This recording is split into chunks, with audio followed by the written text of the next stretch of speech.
Hi, I'm Joe Heath. I'm Toni Heath. And this is the Watch-A-Thon of Rassilon. No, it's not. Could be. No. Fine. This is something else. This is a podcast where we talk about cats, different types of cats, which are the best types of cats, and why we love them. Stay tuned.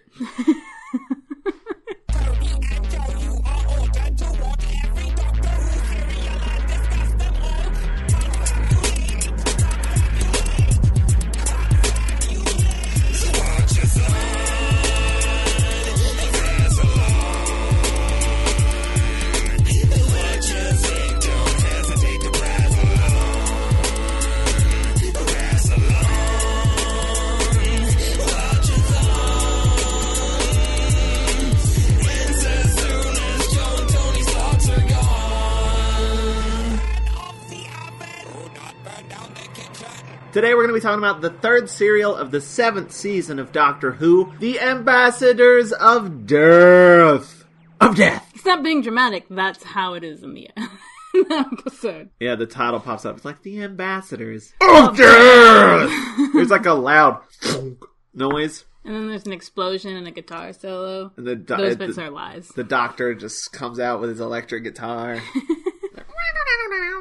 Just lightning. Just everywhere. Just lightning everywhere. The serial consists of 7 episodes that aired from March 21st, 1970 to May 2nd, 1970. True facts! And I want to give a special shout out to Matt Golden for getting us these episodes. You can follow him on Tumblr at mgoldentumbles.tumblr.com. Thanks, Matt! Yeah, thanks, Matt. I stole your line. You did. I was pissed. I was like, what am I going to say now? You repeated it. I didn't come up with anything else. It's a known fact that if you repeat things, the more you repeat things, the funnier they are. That's a joke. You just repeated for 4 people. What? 3 of who don't even listen to this podcast, let's be honest. I'm letting our entire audience know now that the more you repeat things, the funnier they are. So in case you missed it, the more you repeat things, the funnier they are. Thanks, Matt. You're the best. Can we, get this podcast started or something? Can we talk about Doctor Who? Is that... I don't know. Maybe. You want to talk about our favorite kinds of cats? Guys, let's talk about the death of wait, which way is it? The Ambassadors of the Death. Why are you having... What was that? Was that a bit? I almost said the death of Are you okay? I thought it was the death of the Ambassadors for a second. It's not. It's the Ambassadors of Death. The Ambassadors, dramatic pause, of death. They work for the Grim Reaper, right? That's what this is about? This was a pseudo-pilot for Dead Like Me. They all hang out in a German Waffle House. That's what this entire episode is. Brian Fuller ripped Doctor Who off, that's what I'm saying. All right. Can we talk about the episode, though? All right, let's... I've had enough of your nonsense, sir. Can we have some sense? Toni gave a very evil glare. Anytime Joe tells any kind of joke and there's a moment of silence afterwards, it's because I am giving him a very dirty look. Cut out all the moments of silence. You don't want dead air on the radio. You gotta leave them a little bit. Sometimes. You just shorten them. If it's one of those moments, yeah. But generally I cut out silence because dead air does not make for good radio podcasts. Radio podcasts. Podcast killed the radio star. Alright, let's talk about it. Episode 1, which I have titled Sound of Death. We open up on a shot of a guy we've seen before. Well, actually, it starts with the astronaut, doesn't it? He's in space. Being an astronaut, doing some astronaut things. And then we cut to the command, like the center or whatever, that's talking to the astronaut. And that guy is familiar. He played a Dominator in The Dominators. The one who was always like, no, you can't destroy things. That guy, he's back, but he's not the same character. This time his name is Cornish. He runs this place. He's the guy that when the Doctor shows up, is like, I'm with you, Doctor. And then, we'll also have the guy that's like, no, I don't like you, Doctor. So look out for those characters. So the capsule is going to rendezvous with something that was coming from Mars, I believe. Yes. Right? I think it was another capsule? Yes. Which is supposed to have... I don't remember this episode.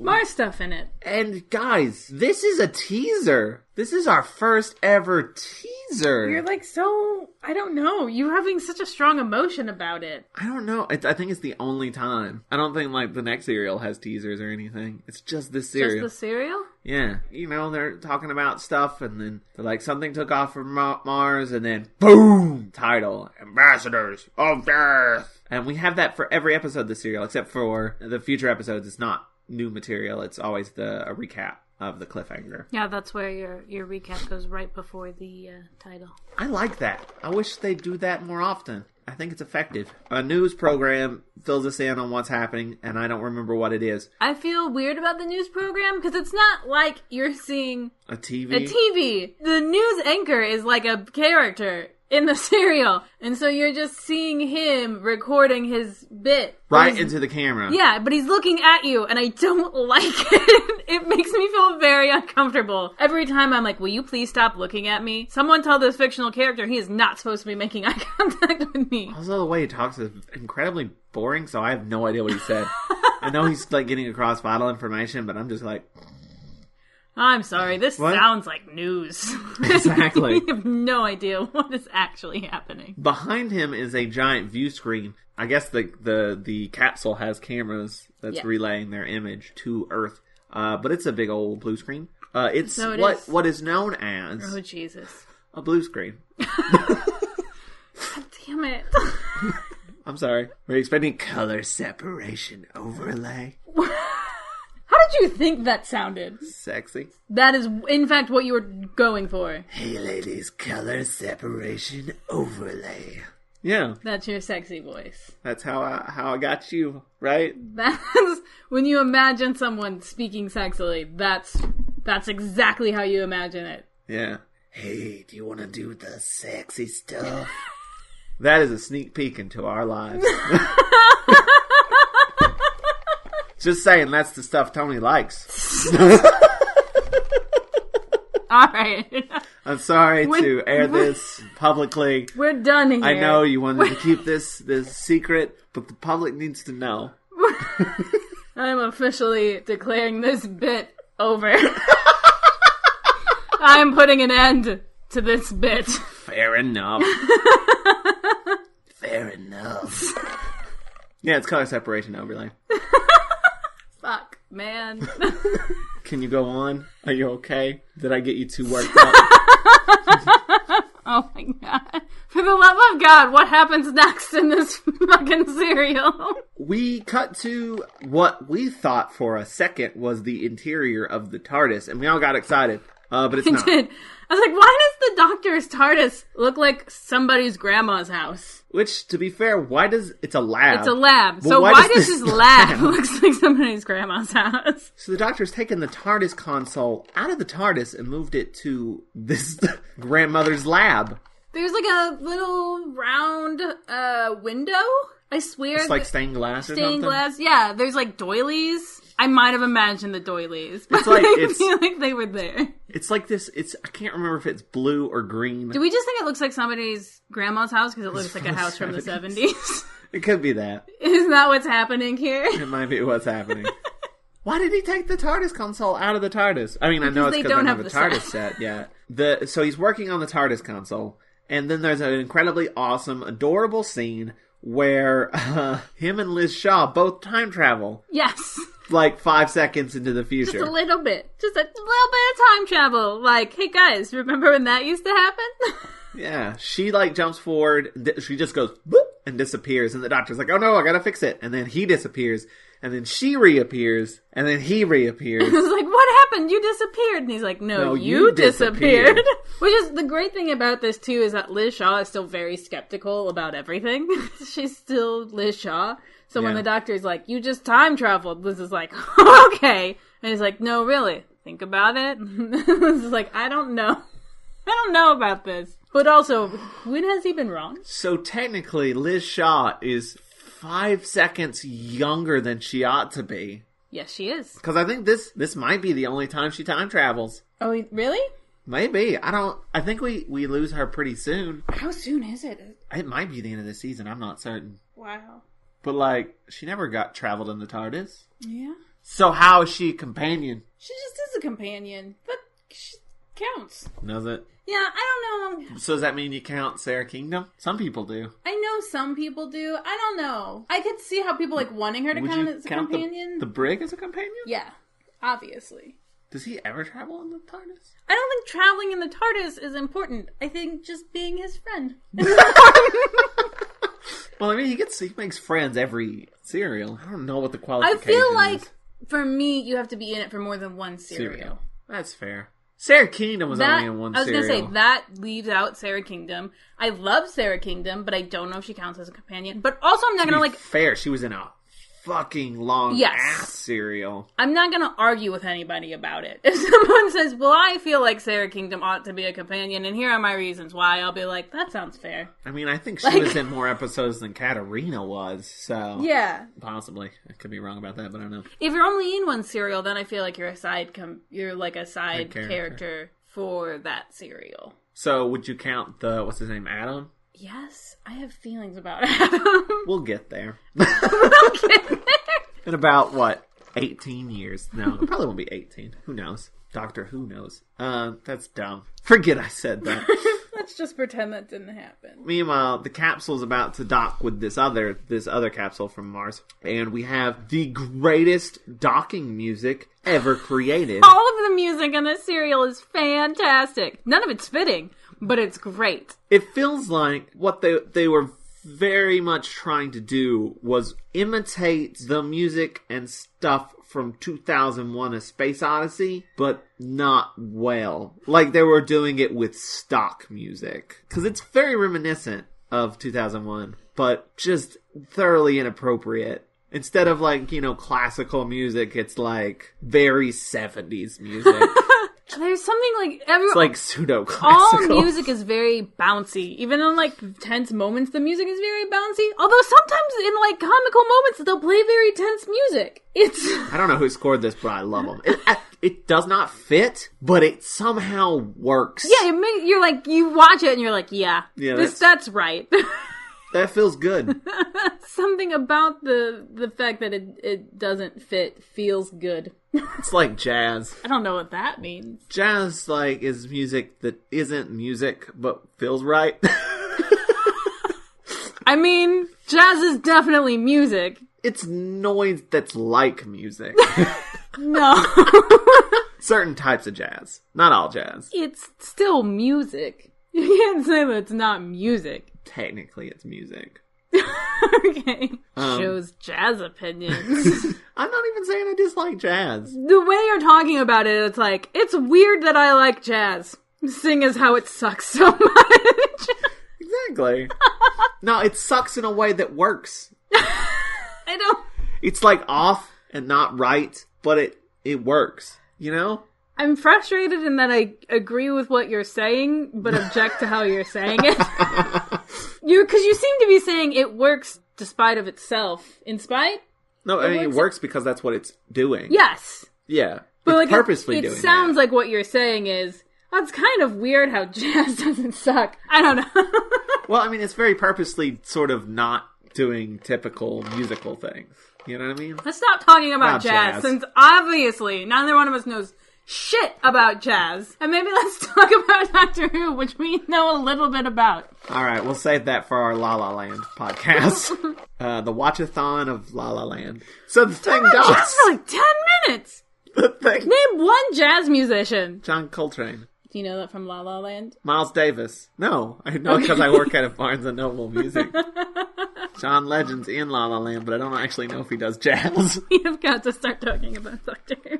When you're right, you're right. So the thing docks on, and there's great music. Oh, the Doctor, I didn't catch it when we were watching it, but the Doctor straight up mentions, the Brig's not there. He specifically mentions he may be off, blowing up Silurians. He's still mad about it. I didn't hear that either. I mean, I don't remember that. I think I missed it, but yeah, I was reading, the Wikipedia page, and it specifically said that. I'm like, oh shit, he has sore. Not let that go. But he's watching the newscast of the guy just staring into our souls.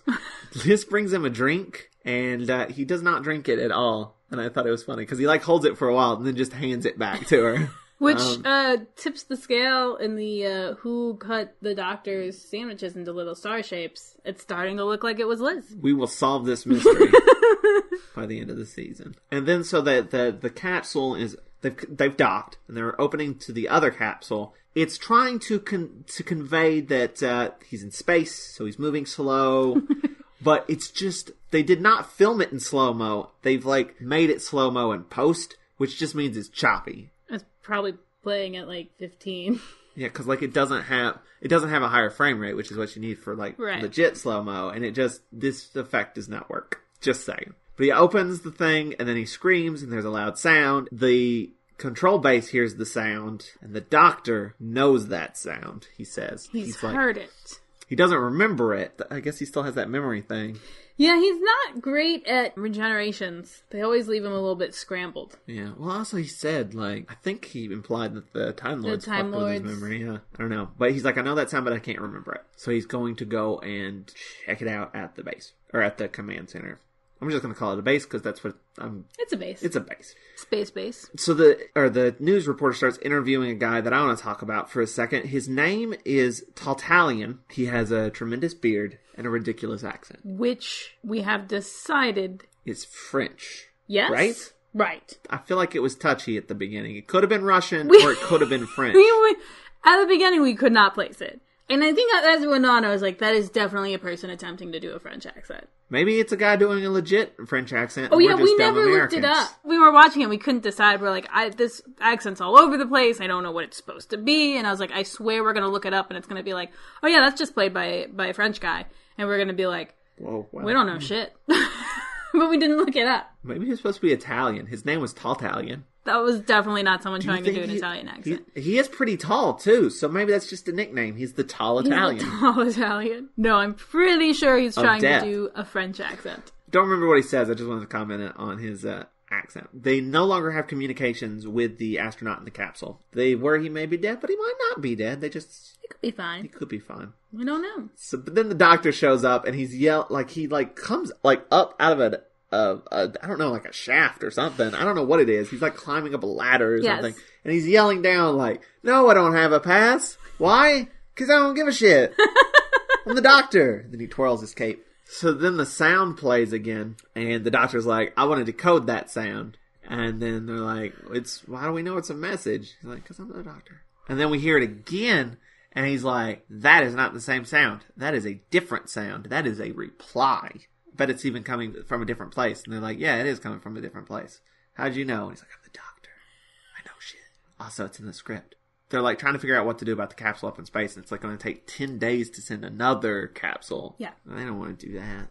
They just want it now. Who wants to wait 10 days? So they try to pinpoint where the reply signal is coming from so they can track that down. And it's in London. So the doctor's like, well, let me pull up the maps on your super awesome computers. And all he can get is maps of, like, planets. He's like, what? Does it not do London maps? And they're like, no, just planets. Why?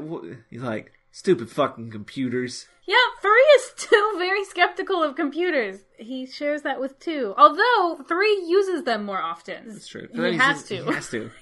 He's on Earth. It's the most advanced stuff. And he, like, knows about them. Mm-hmm. Whereas 2 was like, I don't even want to pretend to know about computers. I don't trust them. I don't want computers telling me what to do. I think he knows about computers because he, like, futzes around with electronics all the time. He knows about them, but for some reason he has a very grumpy old attitude about them. Like, if you had somebody in your IT department who was like... I think he's just distrustful of man-made things that are supposed to be intelligent. Oh, okay. I don't think it's the computers and stuff that he distrusts as much as he does the people who made them. That sounds right. I'll accept that. So they find out that the signal is coming from an abandoned warehouse. And inside the abandoned warehouse is a Michael Palin-looking motherfucker with a carnation on his jacket, so you know that he's evil. I didn't know that. Do carnations denote evil people? Yep. If you put a flower on your clothes... Yeah. Evil. What about celery? Celery's fine. That's a vegetable. Okay, just flowers. Just flowers. Like, think about it. The Joker... Mm-hmm. End of list. Well, you certainly make a compelling argument. Sorry.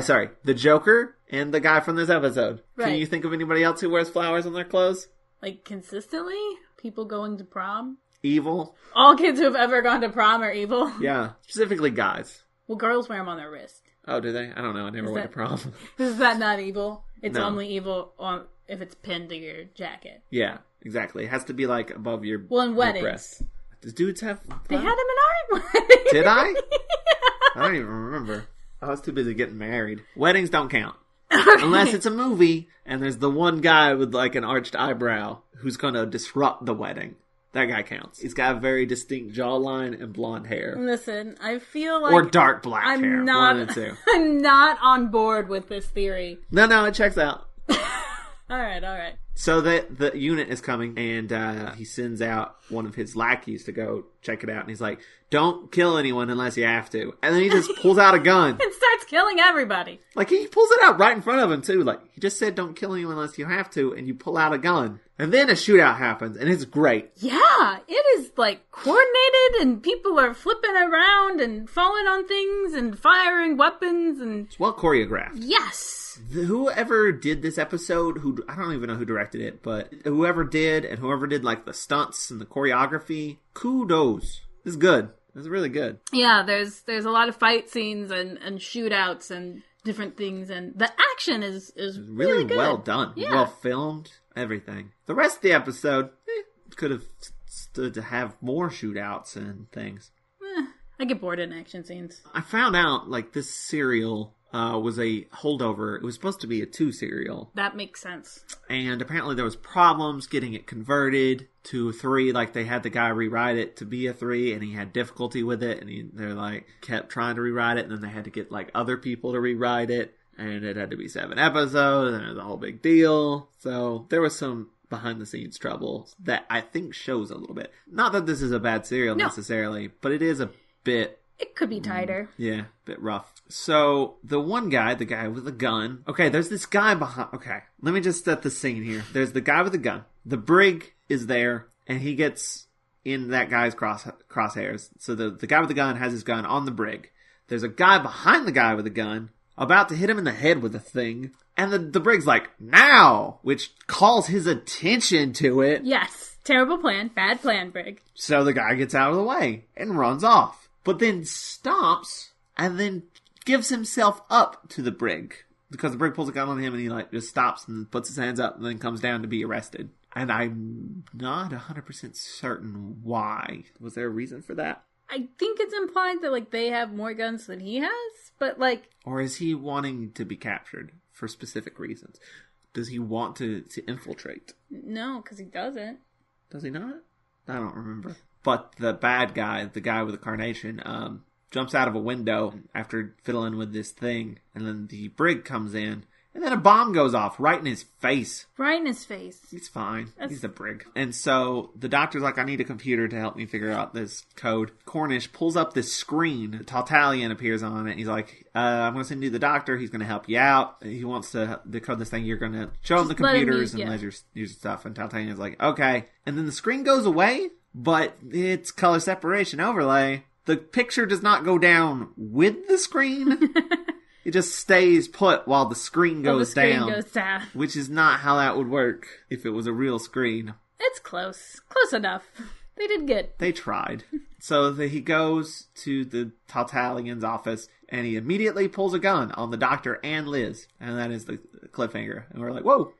That was sudden. Time for cliffhanger already. All right, okay. That's the end of episode 1. We are now into episode 2. Capsule of Death. I will say this about this serial. There were a couple times where, like, we're watching the next one, right? Yeah. We gotta watch the next one, which doesn't all the time happen when you're marathoning Classic Who. A lot of times you're marathoning Classic Who and you're like, whew, I could really wait a week before we watch the next one. I think we'll be getting better when it stops being 7-parters. Like, I think we have one more 7-parter, and then there's no more 7-parters for the entire run of 3. But the cliffhangers, I think, are all fairly strong in the serial, and they come fast, too. Where you're like, oh God, okay. It's actually been fairly consistent with 3 so far. Yeah. Just sudden, abrupt, not like in a bad way, but just like, oh shit, cliffhangers. Suddenly abrupt. Like, that went south so fast. Yeah, and it's just a quick cut to the credits instead of like slow fade out, you know? Yeah. It really pushes you through to the next one when you're watching them the way we watch them. The doctor has a tape recorded thing of the message in his hand. And the Tautalian's like, I want it. Give it to me. He holds it out and it disappears from his hand into the future, I think. No, not into the future. Because I think Liz asks him about it. And he goes, oh, it's here. And then he holds his hand out and it appears again because he sent it into the future. No, because Liz is like, didn't you send it in? Did you send it into the future? And he was like, no. Did he say that? That's a joke. That, like, she asked if he sent it into the future, and he was like, oh, no. That'd have been too complicated. I just did this other complicated science thing. Yeah. I swear that's the joke of the whole thing. It may be. All right. But he wants the tape. He's very angry that he does not have it. Tartalion is. The brig shows up, so Tartalion grabs Liz, holds her hostage so he can get to the door, then he runs off. But he leaves Liz behind. Thankfully, he did not kidnap her, though she will be kidnapped later. Stay tuned. And then, yeah, the Doctor reappears the tape. Which is a very, like, small attempt at being evil. Like, what's not very productive. And then later, he's going to be working with them again, because he's like, I was told to do that. That's later. That gets a bit messy. He's like, I had the orders. I had to do it. I'll play nice with you now. So the Doctor and the brig go to question the guy who gave himself up. The interrogation's not going very well. He's not giving anything up. And then the Doctor straight up starts, like, yelling at him. Like, stand to attention and blah, blah, blah. He does, and he's like, so we're working with a soldier. Yeah, I liked that scene. Meanwhile, the capsule is attempting to... It's coming back. It's coming to Earth. So they're like, I guess the astronauts are in there, and they're coming back. So... Communications must have just been damaged, so... Yeah, so they're probably fine. The guy's still being held, and they're bringing him something to drink, and a guy breaks him out, and, knocks this cup into the guard's face hilariously. He's like, oh! But it's all set to very inappropriate music. It's like sexy music. It's very pornographic music. See? So he wasn't trying to infiltrate anything. But I don't know. So they're looking at... They've tried to decode the message. It doesn't say anything. And there's this other scientist like, well, maybe it's just freak static. And the Doctor's like, you're an idiot. So he's like, all right, I'm worried about something. Ask the computer what 2 + 2 is. And so Liz does. She's like, the computer says 2 + 2 is 5. And he's like, Tartalion fucked up the computers. So we gotta fix the computers if we want to decode the message. So finally, the capsule lands. Team Unit goes there to pick it up. And they try to open the hatch. Aw, Team Unit. They try to open the hatch. They can't open the hatch. Meanwhile, Carnation Guy is watching from a distance through binoculars while hiding in the bushes. You know, like you do when you're evil. See? Guys in bushes with binoculars and carnations on their jacket, evil. Or a bird watcher. 90% of that. Which, let's be fair, they're probably evil too. So they can't open the hatch and they figure it might be locked from the inside. So they're like, well, we'll have to take it back to the base and try to open it. So they do, and they start driving and driving. There's a long scene of them driving. This scene's boring. But then, things get exciting. A helicopter. You know that one helicopter they have? A helicopter flies right over the truck that has the capsule on it. The people in the helicopter are, it's the Carnation Guy. They have very weird masks. They look kind of like Crossbones from Captain America. So they start throwing bombs on them. There's another shootout. Again, great shootout. The brig gets shot. The bad guys steal the capsule. They get the truck. One of the other bad guys takes off in the helicopter. And a unit soldier jumps onto the helicopter and is like trying to get in while it's taking off, and they push him off and he falls off. All happens in like one shot. Yeah, that's really impressive. It's really cool. Meanwhile, the Doctor is not in this because Bessie has it took him a while to get it started, so he's like way behind. He starts driving and he sees the truck coming, and he's like, they're going the wrong way. So he like blocks the way. He just like pulls his car into the road, and they stop and they're like, hey, get out of the way. And he's like, oh, I can't, my car's broke down, you want to help me get it out of the way and then you can go by? And they're like, all right, fine. They start pushing Bessie out of the way, and he turns on a button that says anti-theft device. They stick to it. Their hands are stuck into the car. And then the Doctor takes the truck with the capsule and drives off, which he just leaves them there. He says it'll wear off. Yeah, but I mean, they get away because of that. And he's like, oh man, I guess I need to fix my car. They're not sticking as long as they're supposed to. It was supposed to hold them for longer. It cuts to inside the base, and the brig is talking about telling somebody like they got stolen, we're going to have to find it, and blah, blah, blah. And then he walks in and the castle's right there. He's like, what? The Doctor walks in ever so smug. And then the brig brings him down a little bit by he's like, because the Doctor's like, well, didn't you get the bad guys attached to my car? And they're like, no, we found your car. That's it. He's like, oh, shit. But they still can't get into the capsule. They're talking to him. They're trying to get them to... The only way to open the capsule is to open it from the inside. And so they're like, hey guys, let's go. What's happening in there? Could you open that shit up or what? At some point here, they talk to a higher-up there's always a higher-up. His name is James. Sir James? They call him Sir James a lot. I don't know what that means. But he's not very helpful because they're trying to do something. I don't remember what it is, but he's not very helpful. And the reason he's unhelpful is because he's evil. Because they leave and his closet door opens and Tartalion's in there. Just hiding out, I guess. But Liz is trying to get the communications going. Finally, it starts working. They can talk to the people in the capsule. They start asking for clearance for re-entry. And they're like, you're here. You're already here. You re-entered. And they just keep repeating themselves. Which, if we've learned anything, repeating something is always funny. Things get funnier anytime you repeat them. No. It's not funny here. It's kind of creepy. It won't answer to anything else. It just keeps saying, asking for clearance for re-entry. The doctor grabs it and he's like, what are the questions that he asks it? I can't remember, but it was really funny. How many is 4? He asked a question like that. How many potatoes are 4? How many potatoes are 4? Something like that, yeah. Something very nonsensical. And they're just like, requesting clearance for re-entry. And he just goes, cut it open! Because they didn't want to cut it open because it could have been bad. Yeah, well, they could have, they were like, buy it while they were cutting it open. It could have been catastrophe. Yeah. So he says, cut it open, and we cut 2 credits. That's it. That's the end of episode 2. We're now into episode 3, which I have called Radiation of Not Death. Radiation of not death? Not death. Tell me more. What a twist, huh? I'll tell you more. We'll get there. So they cut it open. It's empty. It's a pre-recorded message. There's like a tape player that's playing the thing. So like, the astronauts have been kidnapped.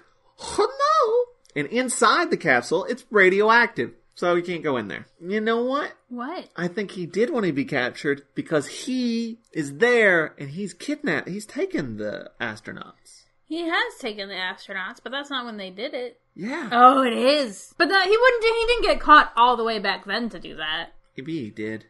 I don't know. No, because their plan was to just find the capsule in the first place. Right. So wait, how did he get the astronauts? When did he get the astronauts? They got the astronauts when... I don't remember when they got them. They got them after they moved the capsule to the base. After they moved the capsule to the base? Or before? Wait, what? After.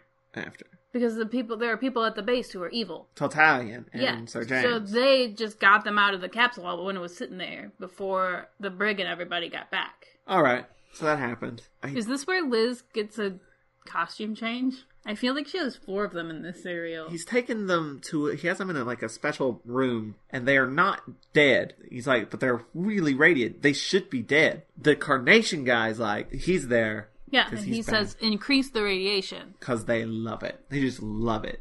And he does, and they get better, because they're starting to get a little sick, I think. But they like the radiation. The astronauts. The 3 astronauts from the capsule. Yeah, then Liz has a new outfit. What is it? Is this the hat? I think it might be the hat. Just a very nice hat. She changes clothes a lot. Yeah, because they cut to James' office again. She's there. She doesn't do anything in the scene except have a new hat. In comes the bad guy, the Carnation guy, who, by the way, no longer has a Carnation. He is now the general. He's he's got military clothes on and stuff. Wait, that was the same guy? Yes. Oh. Your face thing? Yeah. That makes sense. Yeah, Carnation guy and the general are the same.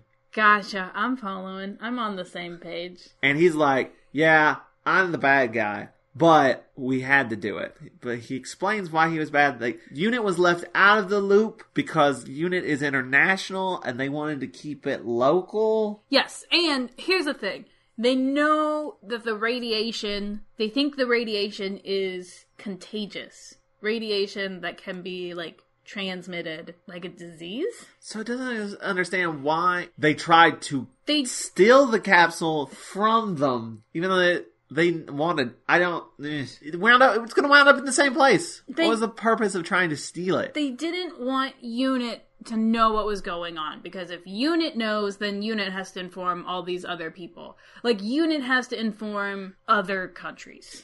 Okay. It's dumb, though. Yes. Okay, so they have them there, though. The astronauts are there.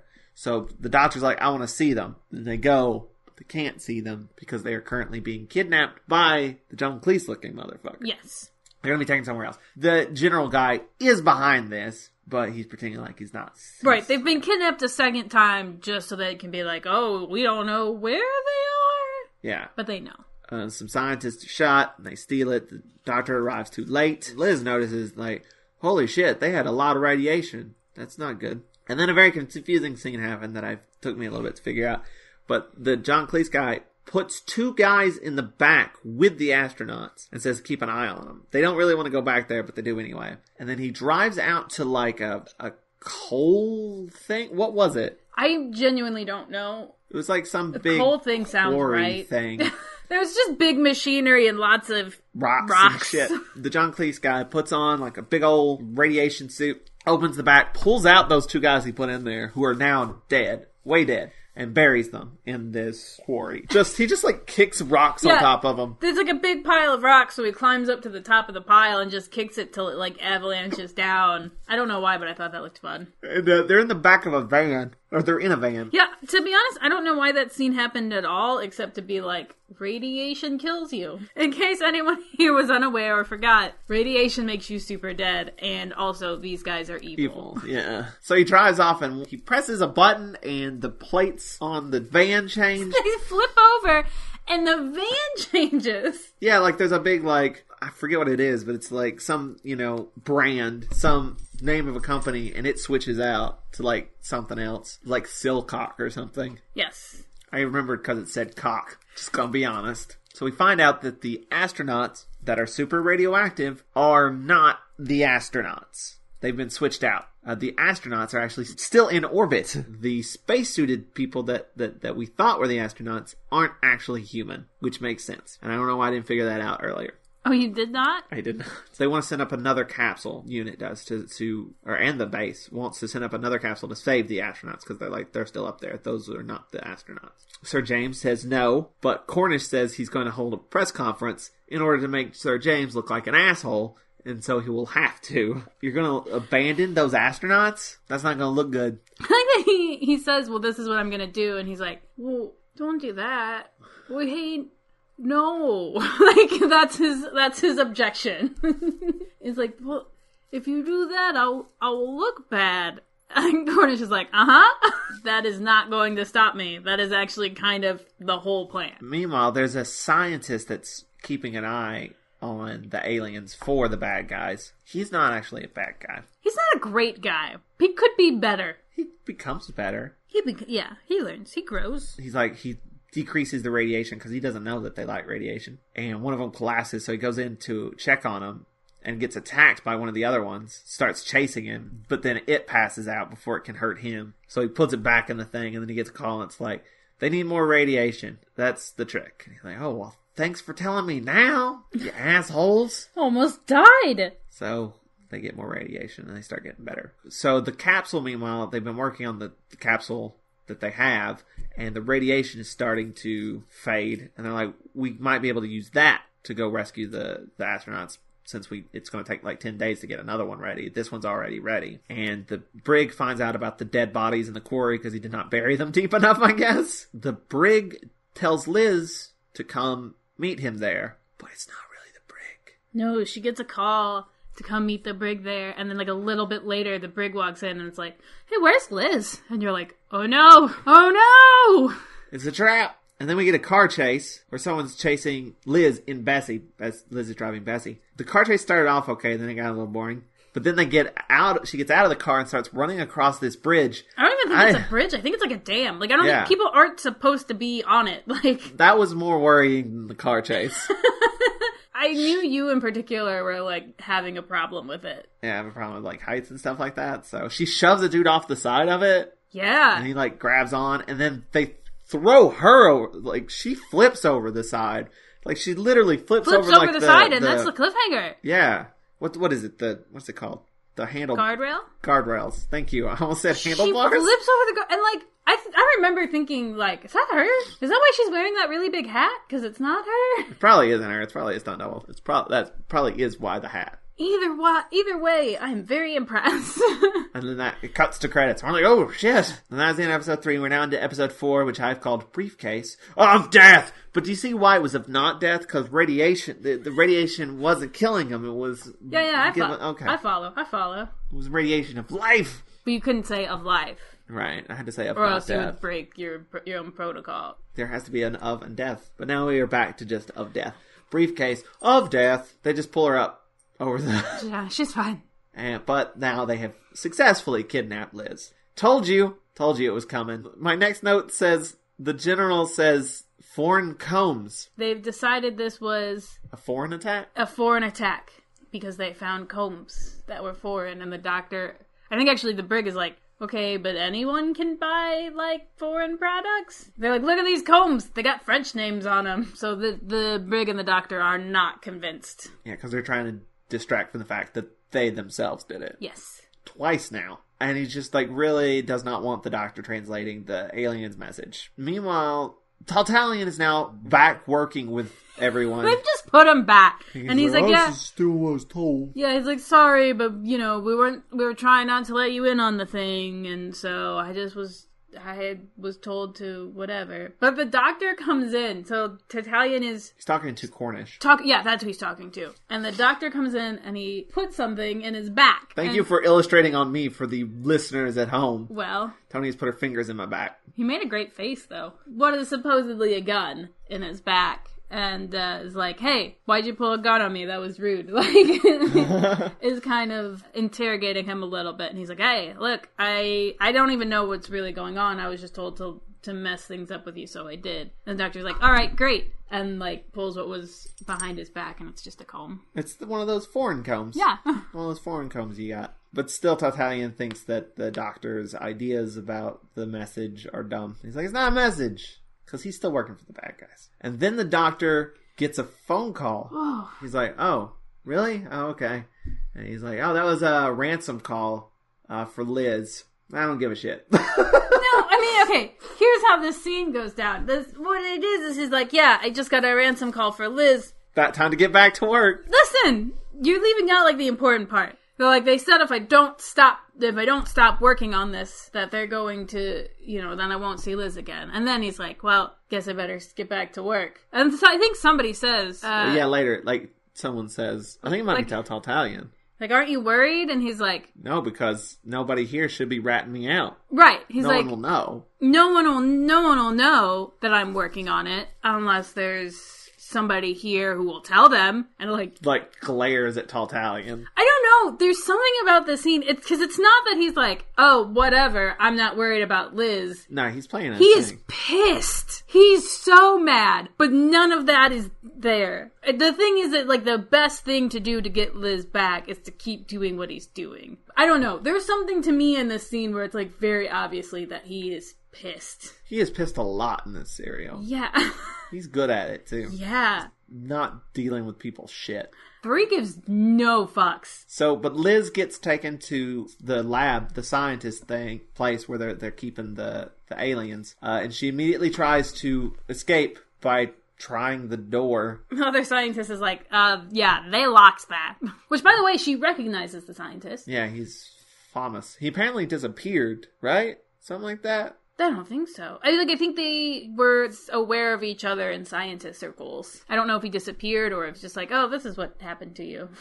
You're Carl. I don't remember his name. It's probably Carl. But yeah, she tries to escape and it doesn't work because people lock doors. That's like keeping a hostage 101. Lock the door. I don't know why she thought that was going to work. Well, you gotta try. But you feel really dumb if you were, like, hostage for, like, a whole day and then, like, someone was like, why didn't you just walk out the front door? And you're like, obviously it was locked, but it wasn't. You'd feel like an asshole. I guess that's true. But the scientist is not comfortable with what's going on right now. But I think he was part of it to begin with, but now he's like, I don't know. He was definitely, I mean, they have a scene where Liz is like, well, what about you, you know? Are you a prisoner here? And he's like, I can leave whenever I want. And Liz is like, well, then you're a dick. And, like, I feel like enough times of Liz being like, you see that you're being a dick, right? And he's kind of like, oh, I guess, actually, yeah, I might be kind of a dick. But he has a key, so he can get out.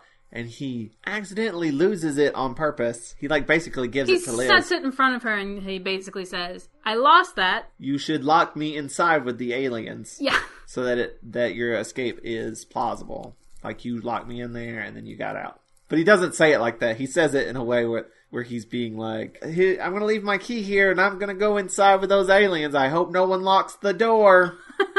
That's a little bit how he says it, yeah. So she does. She locks him inside and then she gets out. She doesn't get out for very long. Yeah, she starts hitchhiking. She gets out. Well, she gets out and she's running along the road. She's literally hitchhiking, though. Is she? Yeah, she's got like her thumb out and stuff. She's hitchhiking and she sees, well, a car pulls over to the side of the road and it's Taltalion. It's Taltalion and she's like, great, I know him. He can take me back to the base. But guess what? He's super evil, not helpful, and he just drags her back. I think he picks her up with he just opens the door and he has a gun on her, though. I don't think it was like... I don't think there's any point where she's like, oh, yay, it's Taltalion. She's already been held hostage by Taltalion earlier. That's true. So yeah, she immediately gets taken back to the place she escaped from. And now the bad guys sort of have suspicions about the scientist as well. But he's I didn't think it was Taltalion. No, it was. It was Taltalion. Okay. He seems more in charge. Taltalion? Yeah. No, I don't think Taltalion's in charge. The John Cleese guy's in charge. I'm saying he seems more in charge than the people who have been in the thing with the aliens. Like, he shows up and he's like, here's your walkie-talkie that controls them. And he's like, well, I'm going to need more than just that. And he's like, well, this is what you get. And you don't need anything more than this. But yeah, like, the John Cleese guy's definitely in control. What happens to Taltalion coming up? I'm saying there's a ranking thing, and Taltalion's in the middle. He's above the scientist and the other guy, is what I'm saying. Because he shows up, and the other guy is like, well, I wanted to be able to talk back to them and stuff. And he's like, that's not what you need. This is what you need. Did he get a thing from the doctor? Is that what it is? What the doctor was working on? No, he didn't get it from the doctor. Oh, well, what was it? He has a device that can that can control the aliens. Where did he get that from? Did he make it? I guess.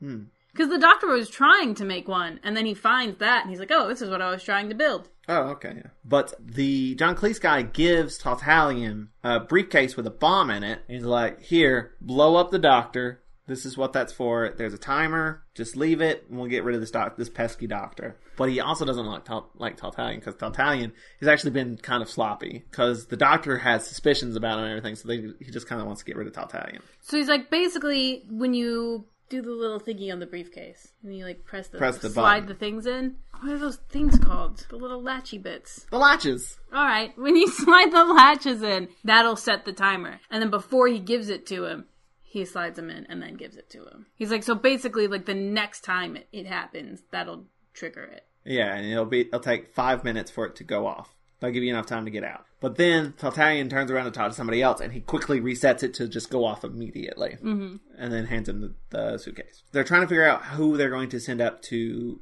rescue the astronauts. And the doctor's like, me, please. I have not been in space in so goddamn long. I miss space so much. Please just send me to space. Please, I want to go to space. And they're like, we'll think about it. Who is it? Is it Cornish who he's talking to, who's trying to convince to go to space? Yeah. And he's like, are you qualified at all? Like, literally, I don't know you. And he's like, oh, trust me, I'm super qualified. And I love that the thing that convinces him is he does, like, this medical review to see if he's, like, physically fit to go into space. And he's, like, looking at his medical information like, hang on a second. He's like, yeah, I know. Yeah, I know. That's what I'm saying. I'm super qualified to go into space. And he's like, oh.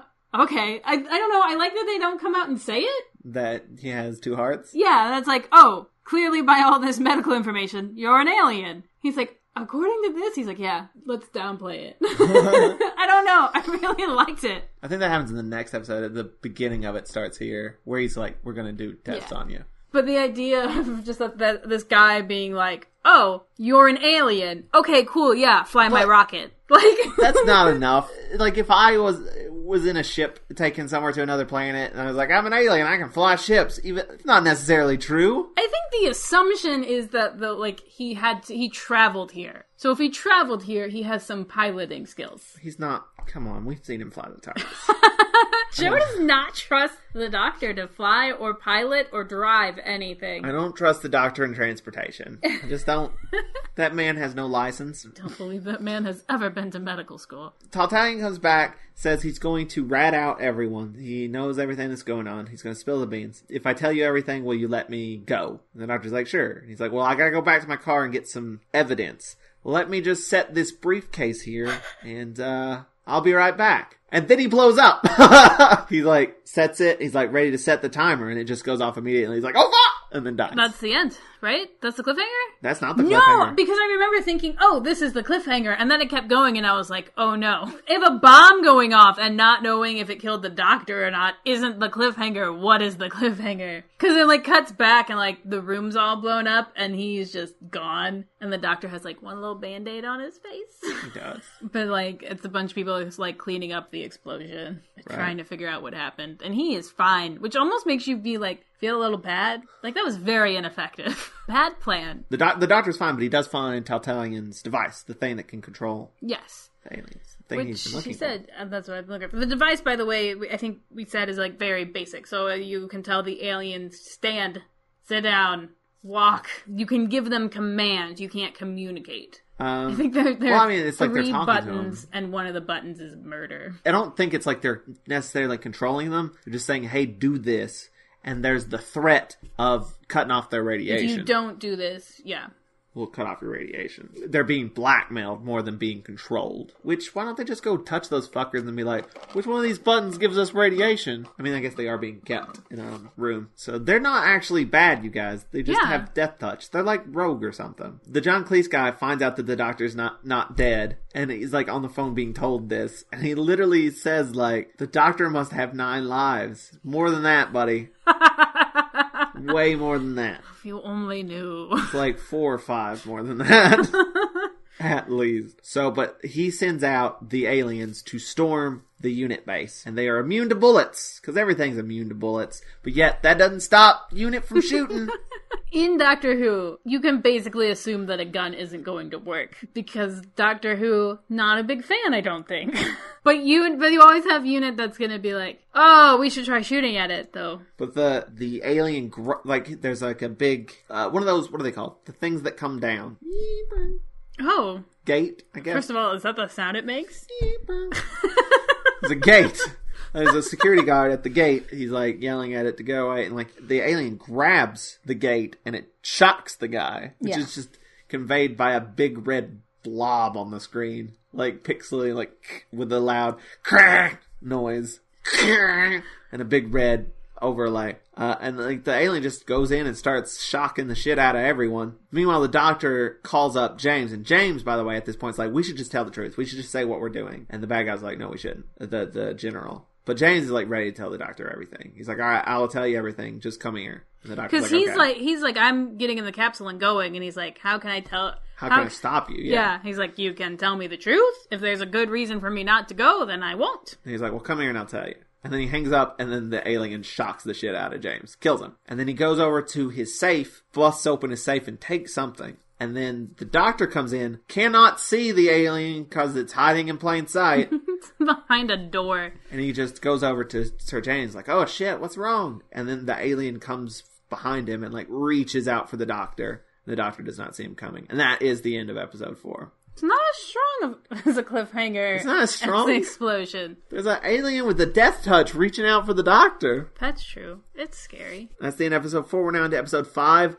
Dinner of Death. So the brig comes in and starts shooting the alien, which kind of works. The alien leaves, but locks them in there. I think if the alien was just like, I don't really want to be shot at. It's rude. It's also like, I wasn't told to kill these people, so I'm just gonna leave. Maybe he wasn't even gonna hurt the doctor. Maybe he was reaching out for help. Maybe he needed help, yeah. And the brig comes in, guns and a-blazing. Shoots him. So he just locks him inside the room instead. And the doctor examines the bullets. They've been squished as if by some sort of force field. There's a big discussion about rocket fuel. Yeah, there's like an experimental type of rocket fuel. I think what it is it's like we don't have enough of this. We're gonna mix 2 different types of rocket fuel because we don't have enough. There's like type A and type B, and we're going to mix them. If we do too much of one of them, it'll make it go too fast, and you won't be able to handle the G-force. And the doctor's like, pshaw. I can handle the G-force, and he's like, you cannot handle exploding. And he's like, oh, okay, good point. Which, how do they get out? They just get out of the room? Probably. There's no thing in your notes between that scene and this scene. I guess they get let out. It happens. Somebody breaks down the door. All right. I think it might even be, what's his face? Benton. I think Benton might have let him out. Meanwhile, back at the evil lair, John Cleese is bragging about just how evil he is. And he's like, oh, I killed people and I got this thing and I'm pretty great about it, huh, Liz? She's like, you're an asshole. Fuck off. And she continues to try to guilt the scientist into... being less of a dick. I don't think he's a dick, just a coward. Joseph, if you're a coward, you're a dick. I'm a coward? I'm a lover, not a fighter. Not a scientist either. What you're trying to say is you're just not very useful. Exactly. So don't kidnap me and force me to do your will, because I'm just going to be really bad at it, really. So the general is like, you shouldn't do the rocket launch, because it's going to fuck my plans up. If you're going to do it, why don't you just strap a bomb to it and explode the thing up there? He's like, because it's probably just more aliens, and the aliens are bad, and let's explode it. I love how Cornish is like, that seemed a little extreme. Like, calm down. We don't even know anything about them or what's going on. And he's like, nope, explode it. I want to explode it. Let's explode it. Because I feel like normally you have one guy who's like, let's explode it. Let's fight everyone. And everyone's like, okay, for no reason. I feel like it's nice that everyone's like, what are you talking about? No. We'll get to his, like, eventual plan, and it's the dumbest fucking plan. It's the worst plan. But we'll get there. But meanwhile, Liz's guilt has finally worked on the scientist, and he doesn't have his key anymore because the whole previous escape attempt. They took it away from him. But he's, like, talking to a lackey, and he's like, hey, look, they're dying. Something's happened. We don't know what it is. I need to talk to the head leader. And he's like, the head leader's not here. He's like, I need to go talk to him. Let me out. And he's like, no, they're supposed to let you out. And he's like, you're not supposed to let her out. I'm fine. So, do you want these things to die? If the aliens die, it's on your head. Let me out. He's like, okay. And he's like, all right, and keep an eye on her. Which is just him play acting, and it's great. I was going to say, there's a reaction shot to Liz, and she thinks it's the best thing. Yeah. It makes her laugh. And he's basically going to go... I think he's going to go to unit. He's going to go to unit. Liz has convinced her, like, go to unit, ask for the brig. They'll put you in protective custody. They won't let you down. Spoiler alert, they totally let him down. She's like, go to the brig. If you go to the brig will protect you. The brig's like, yeah. He gets, like, a call and says, like... it's from Bennett. Oh, yeah, it's from Bennett. He gets a call and is like, this guy showed up, what do I do? And he's like, put him in a cell, I'll be there as soon as I can. I'm too busy right now. We're about to launch the Doctor into space. Which is what they do, they launch the Doctor into space. He's an astronaut now, you guys. Space! You were super excited during that scene where he's getting launched into space. Because you were like, space? We're going to space? I miss space! That was you. It was me. Meanwhile, though, the John Cleese guy finds out what Liz and the scientist are planning, gets mad, and leaves to go take care of some business. And then we get the Doctor in the space capsule waiting to be shot into space. He's so impatient. He's like, can we just go? Also, he has no time for, like, complicated space jargon. Mm-hmm. Where he's like, how much longer do I have to wait? And he's like, it's T minus whatever. And he's like, I assume you mean half an hour. Like, he's not, there's another one. I don't remember. I don't know. They use some sort of jargon. He's like, I guess you mean this. Like, yeah. Just snarky and wants to get in space already. Yeah. But meanwhile, the John Cleese guy is running around the base. Oh my God. He's fucking Wile E. Coyote. This scene's so ridiculous. He's fighting people and throwing them over things and, like, twisting big... I'm having trouble with words. What are they? The wheel spinnies. The wheel spinnies. Twisting, like, knobs and shit. And he's fucking with the fuel. He's basically making it more of that other stuff that it's supposed to explode the thing. The Doctor's in. He gets into with, like, a ridiculous disguise. And he, like, walks in, and then the guy's like, hey, wait. I'm here to fix your plumbing. I was like, you're not supposed to be here. And he, like, judo chops him, like. Yeah, he's like, here's my paperwork. Come really close and look at it. Yeah. I don't know who this guy is, but he's an excellent villain. In the most cartoon way possible. And the scientist, meanwhile, is in the cell, and he's like, you're gonna lock it, right? You're gonna lock it. Ben is like, yeah, I'll lock it. I'm putting you in a cell.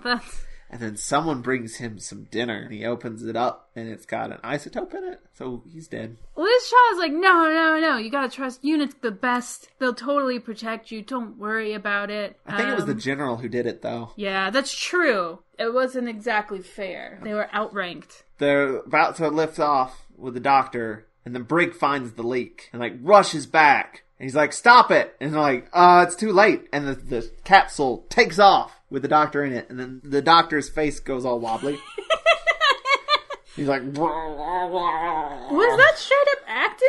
I think it was acting. Was there some sort of wind on his face, or I don't know. It was a very effective thing. If that was just straight up acting, that's so damn impressive.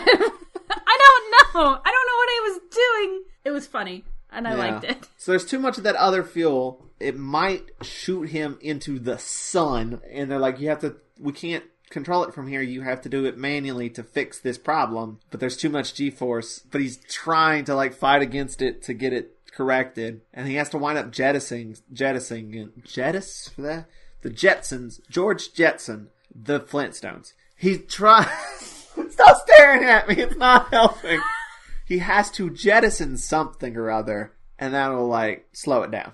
So he eventually does, and then his face is fine. His face stops being so wobbly. Things are okay now. And he links up with the capsule. He gets to the capsule, the one that's supposed to have the astronauts in it. But then something else starts coming towards the capsule on the radar screen, and it's a giant spaceship. That's weird good. Looking one. It like looks organic to me, not like the spaceships we've seen before, which are like very saucer or metal, and like this looks crusty and like a crab or something. Yeah, you know? I like it. I'm a fan. It reminds me of the spaceships in Adventures of Buckaroo Banzai, kind of. But that's the end of episode 5. The Doctor's in space, you guys. I'm excited. We're now to episode 6, which I've called Decontamination of Death. So communications stop with the Doctor. They can't talk to him anymore. And they're like, that ship's going to collide with it. And then it does. And then we see that the capsule is on board this new ship. They've abducted the Doctor. They're like, we want to talk to you. And he's like, okay. And he starts putting on his helmet. And they're like, no, air's fine. We fixed that for you. He's like, okay. And he gets out. And he just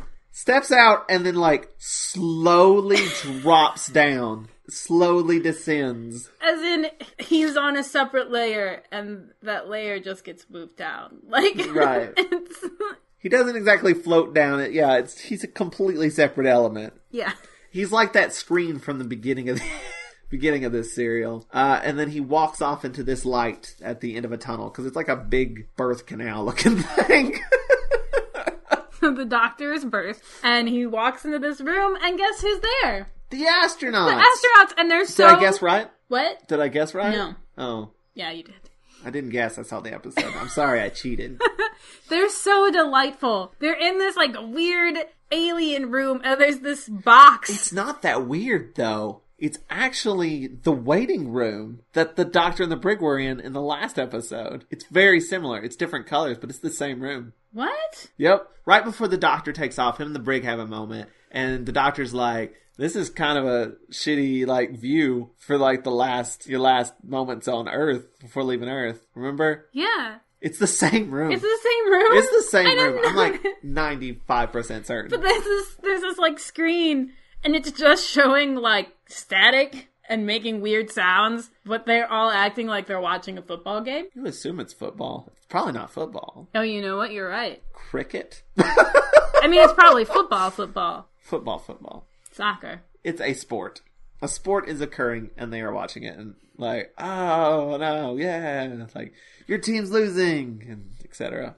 They're being very palsy, and it's cute. And the Doctor talks to them. They're like, when are you going to let us out of here? We've been here for a while. But not in like a, when are you going to let us out of here? But like in a, just hurry up, you guys. Yeah, they're not really that worried. They think they're in quarantine on Earth. On Earth. And the Doctor's like, no, you're not. You're being held by a spaceship. And then like some weird music starts playing, some great music. And they go blank. And they sit down. And they're not there. They're being brainwashed, basically. Then the little view screen comes on and there's an alien, this little blue guy. And he's like, we sent some ambassadors to your planet. We want them back. We don't know what you're doing with them. Like, why haven't you sent them back yet? What the heck is going on? And he's basically like, we will give you your astronauts back when you give us our ambassadors back. You fuckers kidnapped them.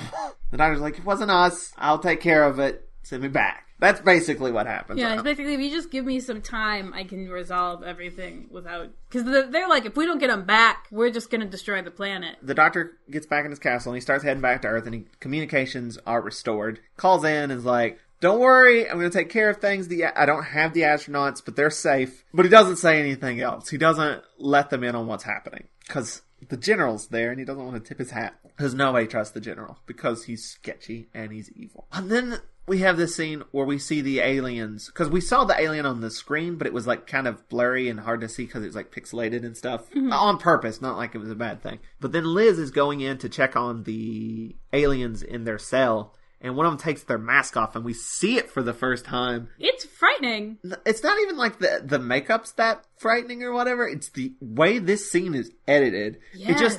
It just slowly builds up to him taking the thing off, and then it just starts like getting really crazily choppily edited. between her and him, and cuts back and forth, and there's like scary music playing. It's like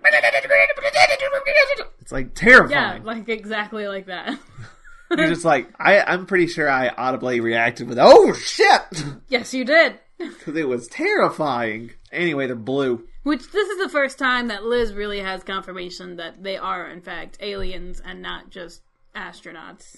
And then the John Cleese guy comes in and is like, oh, took care of the doctor, probably, and I killed that scientist. And we need you, Liz, to take over his job because we need a scientist. And I just killed the other one. And she's like, let me think on it. But the doctor gets back. He has to decontaminate for an hour, which, that just makes him happy. No, it doesn't. I like that there's a bit where it's like, oh, you're lucky. It used to take a week. Which probably means it normally does take a week. And they're like, some nerds are going to be mad about that. Let's just pretend we've made advances in science. Because technically, this is supposed to take place in the future before they fuck it up, right? In the 80s? Yeah. Or the 70s? Or the 80s? I think right now they've been pretty consistent with it being in the 80s. They have been? Yeah, I think it's just later they forget. Because I don't think they've specifically mentioned, and I feel like they're acting like it is a little bit in the future. But I think it's going to get fucked up. Soon. But the John Cleese guy has come back because he's heard that the doctor's still kicking. And the guard just lets him in, too. This place has terrible fucking security. Just the worst. So the bad guy goes in, Wile E. Coyotes with the decontamination thing. Oh, the doctor's in a robe also. Yes, he is. It's great. He's like in a bathrobe waiting to be decontaminated. But then like poison gas starts seeping in there and he passes out. John Cleese guy kidnaps him and leaves with him. And the gate guard just lets him out too. That guy's going to be so fired. He let the aliens in, which I don't think they killed him. They just shocked him. There was a scene, too, where it was like... it's this scene where it's like they realize that he's taken the doctor, and it's like, quick, call the gate. Don't let him let anybody out. And then it cuts to him letting the truck out. Yeah. And, like, the phone's ringing, and he's like, huh? What? Don't let anyone out? Oh, shit! That's I gotta go stop that truck. The guy's not doing a great job, so we're saying. The general is like, he really wants to blow up the spaceship. And he gets a call from the John Cleese guy. And the John Cleese guy is like, the doctor's dead. He's dead. I killed him. But he didn't. He just wanted to tell him that he did. I think he wanted another scientist. But he didn't want anyone else to know that he had another scientist. I don't think he's on board with the plan overall so much as he is just, like, out to get power. I think it was mostly just to have the audience go, the doctor's dead? And he's like, the doctor's like, you're a dick. And I'm like, oh, he's not dead. And then Liz and the doctor have a really cute moment where she's like checking on him. Because he's laying on the floor because he's been gassed. She's like making sure he's okay. They're cute. They are cute. He tells the doctor, I want a communicator so that I can talk to the aliens and they can talk to me. And the doctor's like, all right, I'm going to make a list. Here's the things I'll need to do it. He goes out to go get that stuff. And Liz is like, what are you doing? And he's like, fucking with him? Come on. What am I always doing? You think I'm dumb? How is this always gone every single time? Come on. This is just, he's doing the thing the Daleks did in Power of the Daleks. I need this list of things. What do you need that for? Oh, it's for good things. Trust me. I am your servant. The doctor's putting the stuff together and the general shows up, sees the doctor clearly alive, and he's very mad about it. He's like, well, I guess I got to do the thing. Pulls a gun on the doctor. And that's the end of the episode. Yeah. And we are now into the last episode. Already? Seems fast. Episode 7. Telecast of Death. Telecast of Death. Telecast of Death. John Cleese shows up and is like, hey, no, don't kill him. He's going to make us a communicator so we can talk to the aliens and they can talk back. And this is the point where the bad guy reveals his motivation and his plan, and it doesn't make a whole lot of sense. To be fair, everyone thinks that this person is a little bit bonkers. He is.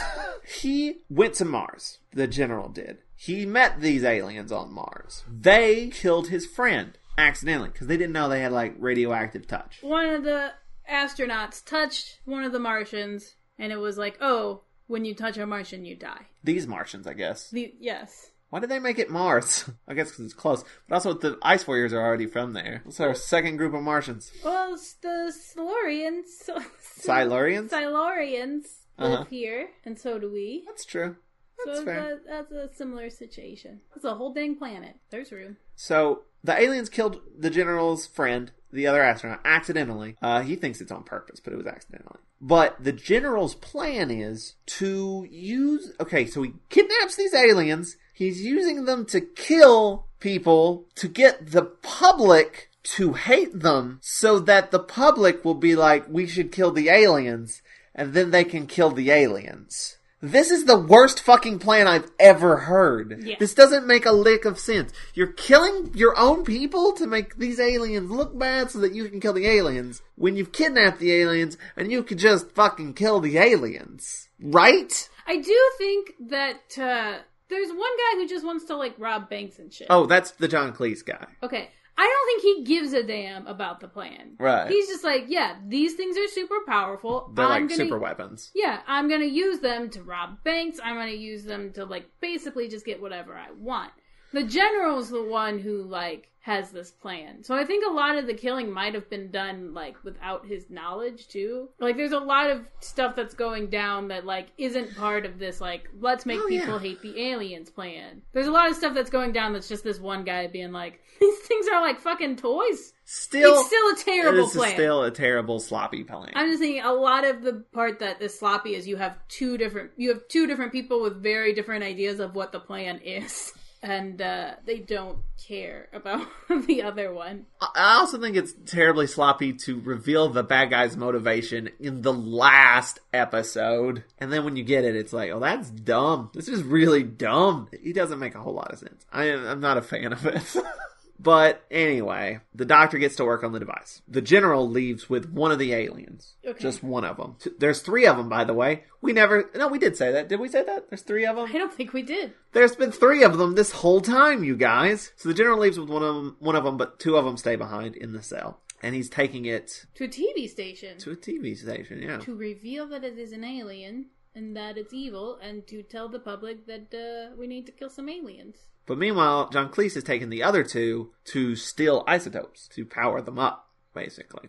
And they're killing police and everything. It's bad.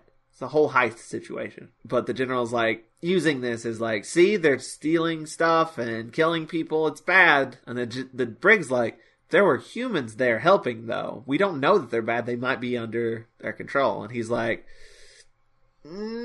No, I still want to kill them. I think I still want to kill them. They're getting the telecast ready. The telecast hasn't happened yet. No.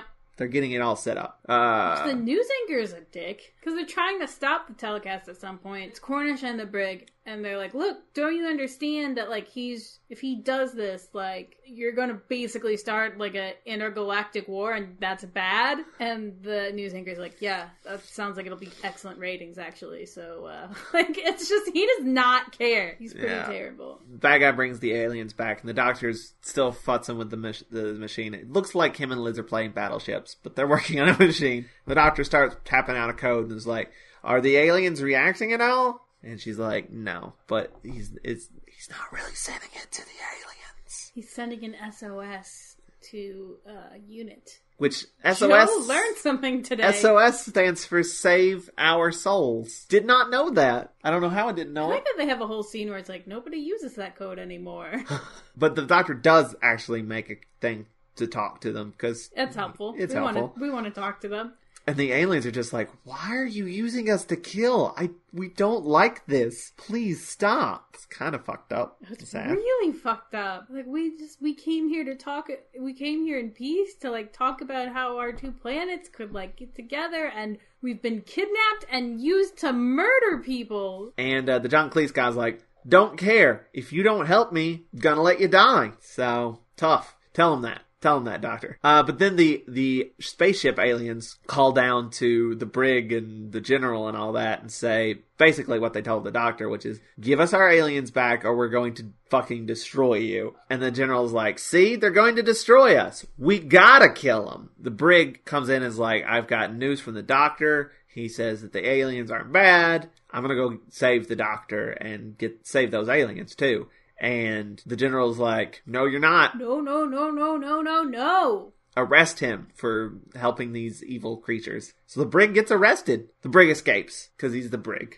They're like taking him. He's like, I don't even remember what he does. He's just like, hey, what? Your shoe's untied. Knocks the guy and steals his car. That sounds right. That sounds legit. But he does steal a car and they're shooting at him. But he gets away. He gets to Unit, but his car's all fucked up. He's like, I can't take that car. By bullets. He's like, we'll need to take another car. And like, we don't have another car. Why not? I don't know. You know what? There is one car we can use, Bessie. So there's like 5 Unit guys in the brig, all crammed into Bessie, driving to storm this base. I don't know why that makes you so mad. It doesn't make sense. I don't care because it's funny and it's great. But it doesn't. There's literally no other vehicle they could take. None. But then a shootout happens. They don't go to the base. They go to where the Doctor's held. That's where they go. The Doctor's told them where they're at. Yes. So they go there and they fight the guards there and shoot them. And the brig's doing fisticuffs with them. It's pretty great. That's a pretty good fight scene. Yeah. I say that as somebody who's frequently bored by fight scenes. I think he like even shoves a dude down the stairs and comes in like saving the fucking day. It's great. And the John Cleese guy pulls a gun on the brig and the brig shoots it out of his hand. Yeah. It's great. Here he comes to save the day. And the brig's like, well, we gotta go take over the base because the general's taking over. And the bad guy, the John Cleese guy, they're like, well, how are we gonna do that? And he's like, John Cleese guy's like, fucking use the aliens. That's what I'd do. And they're like, you know what? You're not wrong. But I'm gonna do your idea, says the Doctor. Not in the shitty way that you do it, where you're like, hey, fucking do this or else. I'm gonna be like, hey, do this because it's gonna help you, and we want to help you. Yeah, he kind of gets on the thing and is like, okay, listen, we're gonna return you to your planet. But we have to defeat the bad guys first, basically. In order to get there. So, Unit and the aliens come to the base. The aliens start walking and they start shooting at them. And the Doctor's like over a megaphone being like, hey, don't shoot them and don't touch them because it will hurt you. Just let them through. And they open the gates and they go in. Cornish gets arrested by the general because he's gone power mad. And he's like it's time to start his broadcast. But then we start hearing those sounds we heard from the beginning. And the aliens enter. And then a fight kind of happens. And the brig arrests the general. They're not bad. You're the bad guy. Stop being a dick. He gets his men back, too. Yeah. So he has more men there so he can arrest the general. And then they release the alien that the general was going to unveil. The bad guy's leaving and, like, talks to the Doctor and is like, you understand why I had to do it, though. I had to do it. And the Doctor says, yeah, I understand. But why? I don't know. You're an idiot. He says it multiple times, yeah. There are multiple times where he's like, you understand. This is what I had to do. And the Doctor's like, yeah, I understand. Why? I don't understand at all. You're a dick. I don't know. I feel like the attitude is maybe that, like, this guy is so bonkers, there's no point in trying to reason with him. Maybe, yeah. Because the way he does it is a little, like, condescending. There. Yeah. Guess so. I don't know if the attitude is just like, you're... I mean, I guess he's like, this guy was traumatized because his friend died. Like, he has this fear because of... something terrible that happened to him? Yeah. Trauma. PTSD, I guess. I don't know. So the Doctor's just being kind of nice, even though that guy's a dick. It's another thing, though, where you can tell he's kind of pissed. He is keeping himself composed. The Doctor is basically like, well, I'm going to go now because I got other shit to do. And they're like, well, we still got to get the astronauts back and everything. He's like, let Liz do it. And he just leaves. I told Joe, I said, how pissed do you think he is that he just can't, like, warp out of there anymore? And he's like, He really wants to do the, like, dramatic exit, but he's got to go take a car home. Like, just sort of walks out. Which, If this had been like the first or second Doctor, we would have seen the mission to get those astronauts back. I'm kind of glad we didn't. It does kind of fizzle out here at the end. It's just so like, and we're done. Anyway, bye. I guess we fixed it all. I guess this is the end, so... That's it. That's it. That's the Ambassadors of Death. Before I jump into my final thoughts, there's something I completely forgot to mention in this. I'm surprised Toni didn't bring it up and make me talk about it. There's a character in this serial that we didn't mention at all. How did I not bring this up? Your girlfriend's in this episode. There's a character that could have easily have been a computer. For all of the lines she has. She works at the base, and she basically says what the computer says. She's the character from Galaxy Quest. And you only ever see her, like, you only ever see the shot of, like, her face. And that's it. I mean, literally, the shot starts at, like, her neck. It's this one close-up. She is the most attractive human being I've ever seen. I love you. He stopped mid-sentence. He was telling me something, and then he stopped talking because she was on the screen. He literally stopped mid-sentence and went, hang on. Because she was on for 3 seconds. Her hairdo's nice. She's got these, like, little curly cues. Uh-huh. And her face is, like, nicely shaped. It's, like, long. It's a long face. I enjoy long faces, I guess. Okay. It's a nice structure. She's got good makeup on. Her hair's nice. And she's cute. I don't know. She's never adorable. Seen you as attracted to any human being as you were to this lady. I looked her up. She's not really been in anything else. There's one scene where I think it's when the aliens storm in and everything. The aliens storm in, and you actually get more of a shot than just her face. It's like a little bit of her torso and her face. And Joe went. Well, no, I didn't go because of that. It's because she screamed and I was worried for her.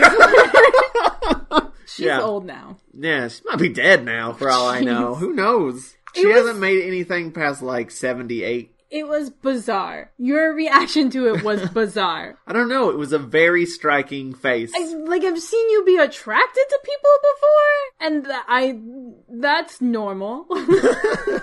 I've never seen you stop mid-sentence so that you could stare at someone harder. Okay, so my one goal has been to get Paul F. Tompkins on this podcast, but I'm willing to drop that if we can get whoever this lady is on the podcast. Oh my god. I mean, I love you, Toni.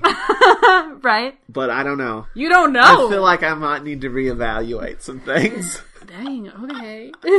No, she's probably like really old now. She's got to be like, what? At least, let's say she's in her 20s there. It's like 50-something, right? 60-something.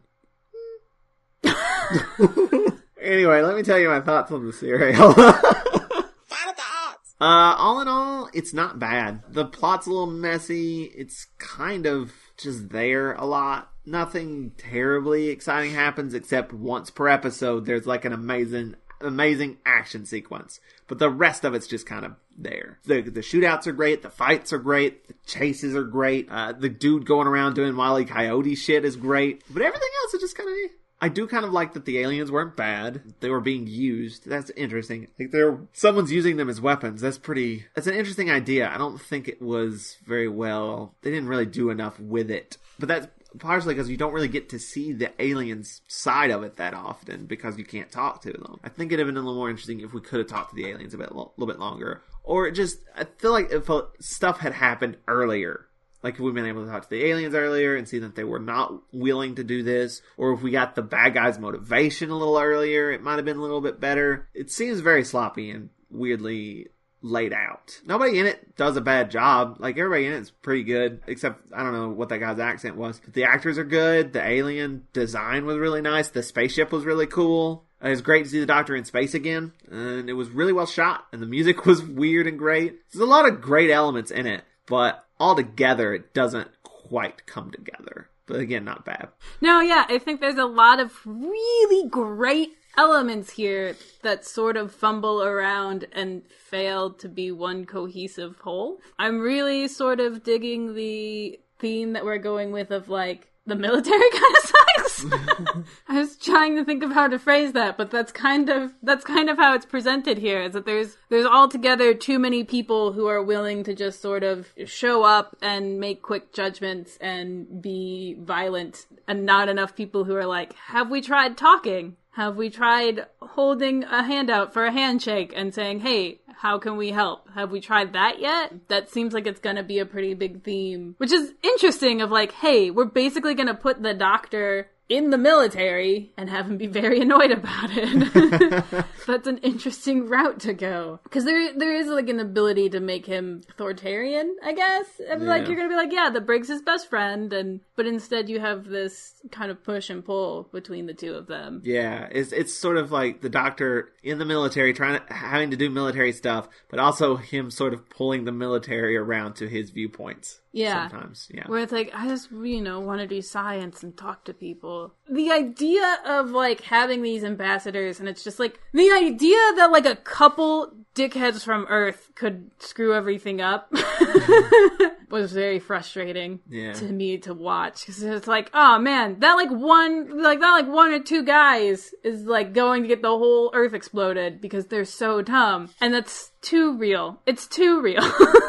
Because they're scared of aliens. Yeah, that we can just have one or two dickbags screw everything up. Very frustrating and believable. I believe it. Because when you're dealing with something where you're like, you have whole planets that are like being represented and talking to each other, there is no way to be like, well, this is what Earth wants. And if like the worst people get to represent Earth, you're like, oh no.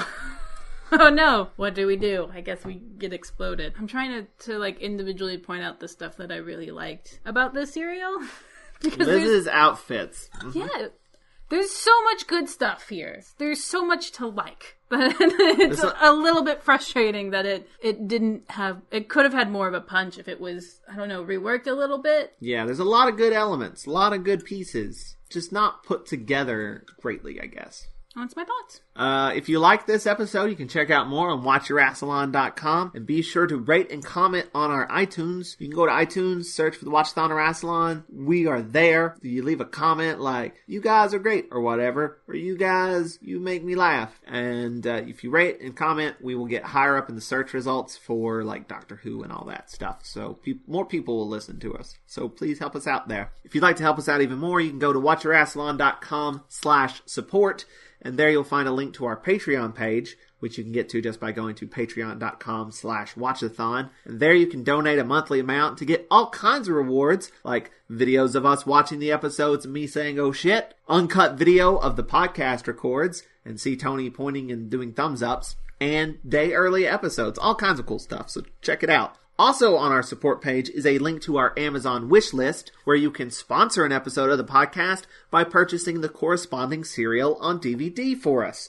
We'll mention you in the podcast and put your name on our Friends of Rassilon page. Which again, I'd like to say special thanks to Matt Golden for sponsoring this episode. Thanks, Matt. You can follow him on Tumblr at mgoldentumbles.tumblr.com. Repeating things is always funny. What was the phrase? No, you've screwed up your own bit. I did. That hinges on the fact that you repeat it exactly the same way every time. Saying things the same way twice. Funny, right? Now you have to go back and cut out every time you've said it, because you did not stick the landing. Nope, I totally stuck the landing. What are you talking about? Nailed it. Anyway, tune in next time when we talk about the season finale. We're already there, you guys. Wow. Yeah, there's only like 4 or 5 serials this season. Wow. But that one is called Inferno. I've actually heard really good things about that. We will have special guest Christopher LeBron Cherry. No, his name's not LeBron. His name's not really LeBron. We just call him LeBron. It's Chris Cherry, you guys. Chris Cherry's coming back. But that's it. Keep calm and wrestle on. Do it or else. It's all right. I won't hurt you.